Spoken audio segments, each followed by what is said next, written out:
class, this is our chapter number 12 culture and science and video number 3 of this lesson.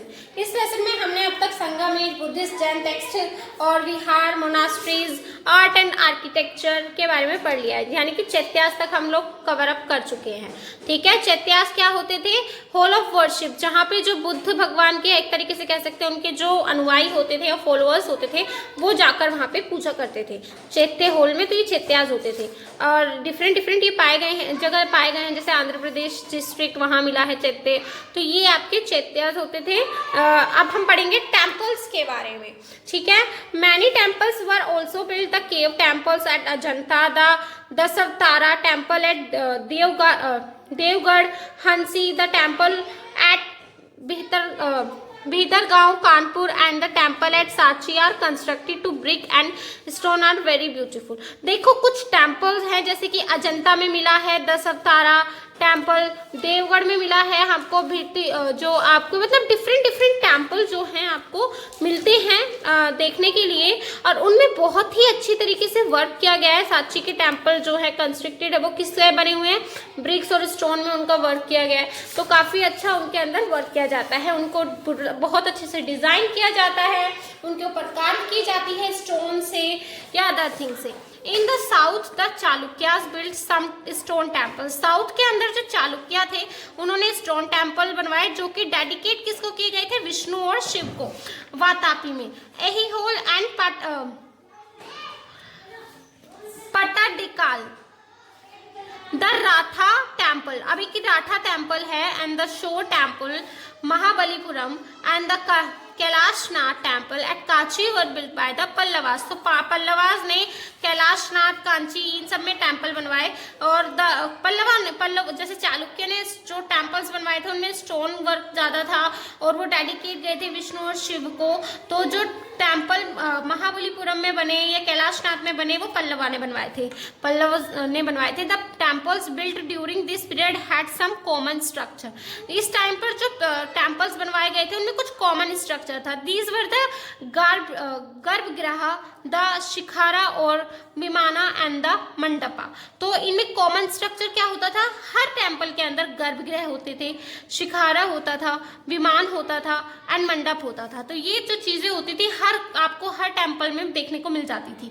The garbhagriha was the room where the image of the chief deity was kept. तो गर्भगृह वो होता था जहां पर हम कह सकते हैं इमेज रखी होती थी चीफ की, देवता की, उन भगवान की, जहां वो पूजे जाते थे। द शिखारा और vimana was a tower on top the garbhagriha to mark it out as a sacred place.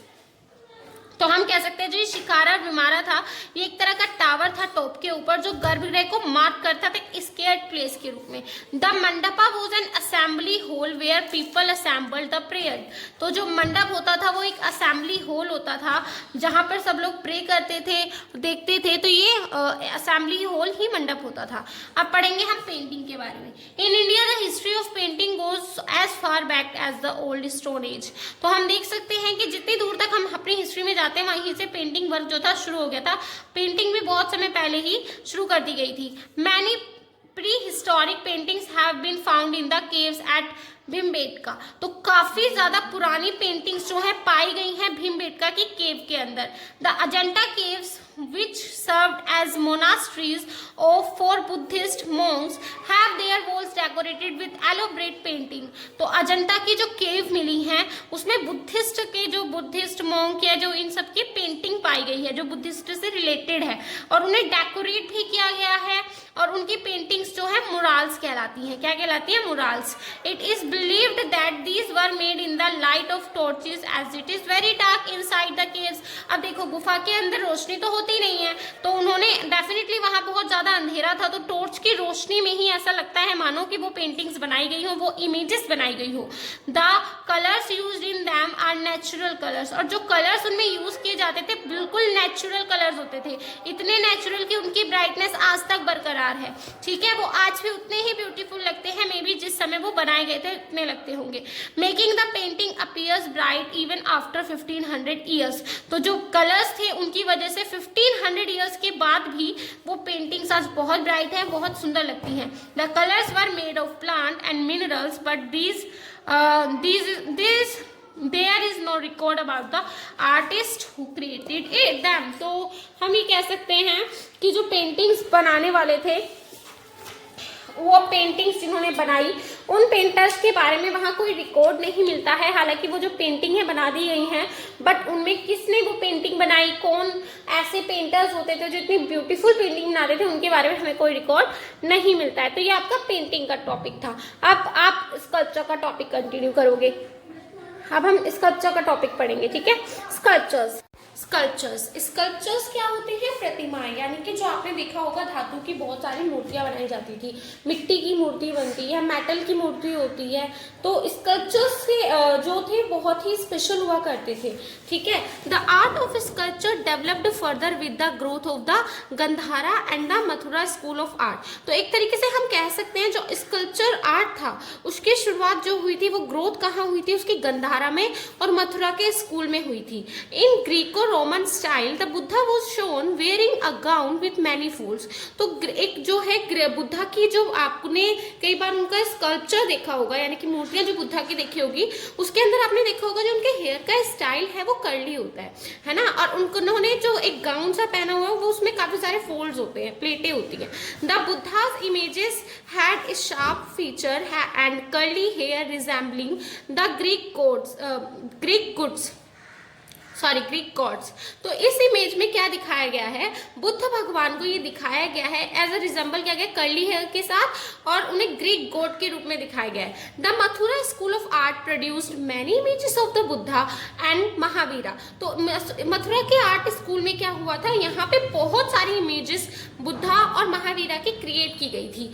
The images were purely Indian in form, और ये जो इमेजेस थी ये प्योर थी इंडियन फॉर्म में। The earliest Pallava metal sculpture can be traced back to the 7th century BCE। तो हम देख सकते हैं हमें जो मेटल के स्कल्पचर मिलते हैं, मेटल के जो स्कल्पचर्स होते हैं वो पल्लवा के से पहले कब 7th सेंचुरी में हमें देखने को मिल जाते हैं। The bronze sculptures built by the early Pallavas were very small in size. जो ब्रॉन्ज स्कल्पचर था बहुत पहले ही पल्लवा से के द्वारा बनवा दिया गया था, और वो जो होते थे स्कल्पचर छोटे होते थे, स्मॉल होते थे साइज के, यानी कि वो जो धातु की मूर्तियां होती थी वो स्मॉल साइज की होती थी। Some others bronze sculptures of the Pallava period include the standing Vishnu in Tiruchirappalli district. तो जो ब्रॉन्ज के स्कल्पचर्स थे पल्लवा पीरियड के, उसमें कुछ स्टैंडिंग विष्णु के भी, जो ऐसा नहीं है कि उन्होंने सिर्फ बुद्ध के ही स्कल्पचर्स बनवाए, उन्होंने विष्णु के भी स्कल्पचर्स बनवाए थे, ठीक है। अब बात करते हैं साइंस एंड टेक्नोलॉजी की, कि उस समय साइंस और टेक्नोलॉजी कितनी डेवलप हुई थी, उसकी कितनी ग्रोथ हुई थी। Okay, Aryabhatta was the most famous mathematician of the Gupta period. हम कह सकते हैं आर्यभट्ट को हम जानते भी हैं, जो आर्यभट्टा है वो मोस्ट फेमस मैथमेटिशियन है जो कि गुप्ता पीरियड के हैं। He calculated the value of pi as 3.1416 and the length of a solar year as 365.358685 which is quite close to the calculation of the recent studies। तो उन्होंने कैलकुलेशन जो की थी, जो उनकी कैलकुलेशन रही वो बिल्कुल करेक्ट थी, जितना भी उन्होंने कैलकुलेट किया एज अ पाई या फिर कोई भी जो वैल्यू लगाई, और वो जो स्टडी में बाद में रिसर्च करके कैलकुलेशन की गई वो उसके बहुत ही क्लोज थी। He also believe that the earth was a sphere which rotated and revolved on its axis. तो उन्होंने ये भी बता दिया था कि जो अर्थ है वो अपने ही क्या करता है, एक्सिस पे घूमता है, और वो स्फीयर साइज का है। तो ये जो आर्यभट्टा थे ऑलरेडी बता चुके थे। And the shadow of the earth falling on the moon caused eclipses. तो और जो शैडो पड़ रही है अर्थ के ऊपर, अर्थ की जो शैडो है जो मून के ऊपर पड़ती है उससे एक्लिप्सिस होते हैं, यानी कि ग्रहण लगता है। All this has been confirm by modern science, जो कि आज की मॉडर्न साइंस ने कंफर्म किया है, यानी कि इतनी सारी रिसर्च के बाद मॉडर्न साइंस ने ये आज कंफर्म किया, जो कि काफी लाखों सालों पहले ही आर्यभट्टा कर चुके थे। तो इस तरीके से कह सकते हैं हम, जो कैलकुलेशन की शुरुआत थी, जो साइंस और टेक्नोलॉजी थी भारत में, वो बहुत पहले ही आ गई थी। बाद में जस्ट उसको एक अप्रूवल दिया गया कि वो जितनी भी इंफॉर्मेशन बताई गई थी वो बिल्कुल करेक्ट थी। And inscription from Allahabad suggest that the decimal system was known in India at the beginning of the 5th century. और ये हमें इंस्क्रिप्शन से पता चलता है, जो इलाहाबाद में पाई गई है, कि जो डेसिमल सिस्टम था वो इंडिया को पहले ही पता चल चुका था 5th सेंचुरी सीई में। Indians had also developed the zero, और इंडिया ने ही जीरो का भी आविष्कार किया। ठीक है, इन्वेंशन किसने किया था? इंडिया ने ही किया था। This system of counting was adopted by the Arabs and from there it's spread to Europe. और इस सिस्टम को फिर अरब्स ने अपनाया, देन उसके बाद यूरोप में ये फैल गया। Now it is used through out the world. और अब ये पूरे जो वर्ल्ड है वो यूज करता है, जीरो का इस्तेमाल पूरा वर्ल्ड यूज करता है। Yet another example of technological achievement of the Gupta is the iron pillar at Mehrauli in Delhi. तो अनदर हम अगर अचीवमेंट देख सकते हैं टेक्नोलॉजी का, अगर कोई एग्जांपल देख सकते हैं तो वो गुप्ता का आयरन पिलर है। ठीक है, मेहराउली में दिल्ली के अंदर, which was made in the 4th century, जो कि 4th सेंचुरी में बनाया गया था CE, but has shown no signs of rust so far. The pillar mention a king by the name of Chandra, who is usually regarded as Chandragupta II of the Gupta dynasty. तो जो pillar है उस पर mention किया गया है king का नाम चंद्रा, जो कि चंद्रा यानी कि गुप्ता डायनेस्टी से थे। द वैदिक पीपल वर एस्ट्रोनॉमर्स, जो वैदिक पीपल होते थे वो एस्ट्रोनॉमर्स होते थे। They observe the heavenly bodies and prepared calendars based on their movement. तो वो ऑब्जर्व करते थे जो स्पेस के अंदर जो भी वर्क हो रहा होता था, जितने भी जो हमारे कह सकते हैं ग्रह वगैरह थे, इन सब की स्टडी करने के बाद कैलेंडर का जो डेट्स होती थी उनको प्रिपेयर करते थे on the there movement. They even predicted the time of solar and lunar eclipses. तो वो सोलर और लूनर एक्लिप्सेस का कि ग्रहण कब होगा, किस समय ये घटना होगी, इसको ऑलरेडी पहले ही बता दी थी। तो जो साइंस एंड टेक्नोलॉजी इतनी डेवलप पहले ही इंडिया में हो गई थी, जो बाद में जो साइंटिस्ट ने इसके ऊपर रिसर्च किया, इसको राइट का अप्रूवल दिया। ठीक है, ये चैप्टर आपका कंप्लीट हो चुका है।